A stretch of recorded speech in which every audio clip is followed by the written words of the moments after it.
ಪವನ ಸಂಚಾರ ಯೂಟ್ಯೂಬ್ ಚಾನೆಲ್ನ ಮತ್ತೊಂದು ವಿಡಿಯೋಗೆ ನಿಮಗೆಲ್ಲರಿಗೂ ಸ್ವಾಗತ.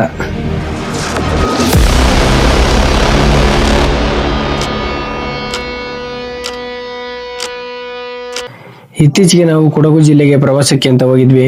ಅಲ್ಲಿ ಒಬ್ಬರು ಒಂದು ದೇವಸ್ಥಾನದ ಬಗ್ಗೆ ನಮ್ಗೆ ಹೇಳಿದ್ರು. ಆ ನಂತರ ನಮ್ಮ ಸಂಚಾರ ಸಾಗಿದ್ದು ಆ ದೇವಸ್ಥಾನದ ಕಡೆ. ಆ ದೇವಸ್ಥಾನ ವಿಶಿಷ್ಟ, ವಿಭಿನ್ನ ಮತ್ತು ಇತಿಹಾಸವುಳ್ಳ ಪವಿತ್ರ ದೇವಸ್ಥಾನ. ಆ ದೇವಸ್ಥಾನದ ಹೆಸರೇ ಶ್ರೀ ಪಾಡಿ ಇಗ್ಗುತ್ತಪ್ಪ ದೇವಸ್ಥಾನ. ಈ ದೇವಾಲಯವನ್ನು ನಿರ್ಮಿಸಿದ್ದು ಅವಾಗಿನ ಕೊಡಗಿನ ಅರಸನಾದ ಲಿಂಗರಾಜೇಂದ್ರನು. ಕ್ರಿಸ್ತಶಕ 1810ರಲ್ಲಿ ಈ ದೇವಸ್ಥಾನ ನಿರ್ಮಾಣವಾಗುತ್ತೆ. ಈ ದೇವಾಲಯ ಕೊಡವ ಜನಾಂಗಕ್ಕೆ ಅತ್ಯಂತ ಪವಿತ್ರವಾದ ಕುಲ ದೇವಸ್ಥಾನವಾಗಿದೆ.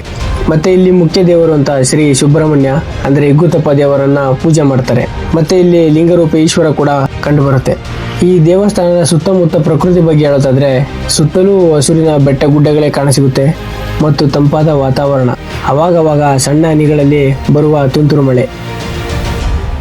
ಮತ್ತೆ ಇಲ್ಲಿನ ದಂತಕಥೆ ಏನಂತಂದ್ರೆ, ಸುಮಾರು 1300 ವರ್ಷಗಳ ಹಿಂದೆ ಕೇರಳದ ಮಲಬಾರ್ ಕಡೆಯಿಂದ 6 ಜನ ಸಹೋದರರು ಇಲ್ಲಿ ಬಂದು ನೆಲೆಸ್ತಾರೆ. ಇವರಲ್ಲಿ ಒಬ್ಬರಾದ ಇಗ್ಗುತ್ತಪ್ಪ ಈ ಪ್ರದೇಶಗಳಲ್ಲಿ ಪವಾಡಗಳನ್ನ ಮಾಡಿ ಇಲ್ಲಿನ ಜನರಿಗೆ ಮಳೆಗಳನ್ನ, ಸಮೃದ್ಧವಾದ ಬೆಳೆಗಳನ್ನ ಅನುಗ್ರಹಿಸಿದ್ರು ಅಂತ ಇಲ್ಲಿನ ಜನ ನಂಬ್ತಾರೆ. ಇಗ್ಗುತ್ತಪ್ಪ ಅಂತ ಅಂದ್ರೆ ಅರ್ಥ ಏನಂತಂದ್ರೆ, ಇಗ್ಗು ಎಂದ್ರೆ ಕೊಡುವ ಭಾಷೆಯಲ್ಲಿ ಆಹಾರ ಅಂತ, ತಪ್ಪ ಅಂತಂದ್ರೆ ಕೊಡುವುದು ಅಂತ.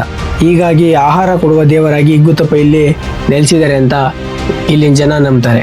ಈ ದೇವಸ್ಥಾನದ ವಾಸ್ತುಶಿಲ್ಪದ ಬಗ್ಗೆ ಹೇಳೋದಾದ್ರೆ, ದೇವಾಲಯದ ರಚನೆ ಸಾಂಪ್ರದಾಯಿಕವಾಗಿ ಕೇರಳದ ಶೈಲಿಯನ್ನೇ ಹೋಲುತ್ತೆ. ಇದರ ಮೇಲ್ಛಾವಣಿ ತಾಮ್ರದ ತಗಡುಗಳಿಂದ ಮಾಡಲ್ಪಟ್ಟಿದ್ದು ಸುಂದರವಾದ ಮರದ ಕೆತ್ತನೆಗಳನ್ನು ಹೊಂದಿದೆ. ಮತ್ತೆ ಎಲ್ಲ ಮೂಲೆಗಳಲ್ಲೂ ತಾಮ್ರದ ನಾಗರಹಾವುಗಳು ಕಂಡುಬರುತ್ತೆ. ಇಲ್ಲಿನ ಸಾಂಸ್ಕೃತಿಕ ಮಹತ್ವದ ಬಗ್ಗೆ ಹೇಳೋದಾದ್ರೆ, ಇಲ್ಲಿನ ಜನ ಪುತ್ತರಿ ಹಬ್ಬ ಅಂತ ಮಾಡ್ತಾರೆ. ಕೊಡಗಿನ ಪ್ರಮುಖ ಸುಗ್ಗಿ ಹಬ್ಬವಾದ ಪುತ್ತರಿಯು ಮೊದಲನೇ ಪೂಜೆ ಮತ್ತೆ ಧಾರ್ಮಿಕ ವಿಧಿವಿಧಾನಗಳು ಈ ದೇವಾಲಯದಲ್ಲಿಯೇ ಆರಂಭವಾಗುತ್ತೆ. ಈ ಸಮಯದಲ್ಲಿ ಭಕ್ತರು ದೇವರಿಗೆ ಹೊಸ ಅಕ್ಕಿಯನ್ನು ಅರ್ಪಿಸುವುದು ಇಲ್ಲಿನ ವಿಶೇಷತೆ.